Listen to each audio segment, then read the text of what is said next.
제목이 여러분 보세요. 우리의 상식과 좀 달라요. 제목이 좀 이상한 거 잘못된 거 아니에요, 허준 변호사님? 아닙니다. 피해자 가족을 나무란 판사 이야기가 맞습니다. 그래요? 이게 들어보시면 또 일리가 있다는 생각을 하실 수 있을 것 같은데요. 어허. 지난 18일 제주지법에서 열린 한 공판 진행 중에 부장판사가 이 피해자 가족에게 호통을 친 사실이 알려졌습니다. 어허. 이날은 어떤 재판이었냐고 하면요. 이 구속 기소된 70대가 있었는데 혐의가요. 성폭력 범죄의 처벌 등에 관한 특례법 위반 중에서도 장애인 강제추행 혐의였습니다. 어허. 첫 공판 날이었는데요. 공소 사실에 따르면 이 기소된 70대가 지난해 10월 제주시의 한 창고 안에서 지적 장애를 가진 피해자 남성을 강제추행한 혐의를 받고 있는 상황이라고 합니다. 그 성폭력도 특히 장애인 성폭력 죄질이 극도로 안 좋다는 생각이 확 듭니다. 이수영 교수님. 네, 뭐 70대 가해자라고 해도 지금 이 피해자가 지적장애를 가진 남성이에요. 나이가 더 어린 남성이겠죠?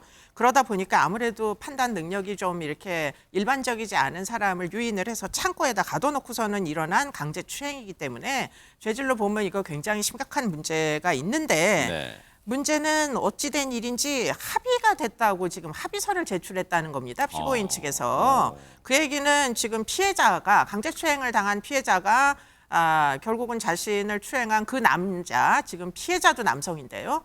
용서를 해주겠다, 처벌 불원의 의사를 표명을 했다고 합니다.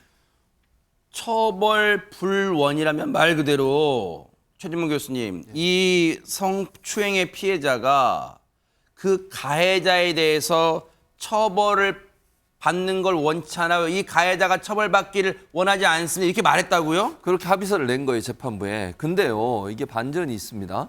지금 그 피의자, 가해자로 지금 지목된 사람 있잖아요. 이 사람 같은 경우에는 그게 피해자의 의사가 담긴 합의서다. 이렇게 주장을 해요. 네. 근데 반대로 피해자 측의 변호인은 뭐라고 얘기하냐면 그 해당 합의서에는 피해자의 의견이 전혀 반영돼 있지 않다라고 이의를 제기했다는 겁니다. 아니, 이 부분은 더 알쏭달쏭하잖아요. 안진용 기자님, 합의서라면 그 당사자의 의사, 의중이 반영돼야 되는 건데 이게 무슨 말이에요, 변호인의 얘기는? 그걸 확인하기 위해서 재판부도 방청석에 앉아있던 피해자 이 남성에게 직접 그 속내를 물었습니다. 그에 따르면은 이 남성 굉장히 충격적인 얘기를 했는데 고모들이 합의하라고 시켰고 합의금 1,300만 원도 고모들이 받아갔다고 얘기를 했습니다. 세상에. 저는 합의하고 싶지 않았습니다. 그 돈도 다 돌려주고 싶습니다. 가해자가 꼭 처벌을 받았으면 좋겠습니다라고 얘기를 했고요. 성추행당한 지적장애 조카에게 고모들이 합의금을 받고 결국 합의를 강요한 것입니다.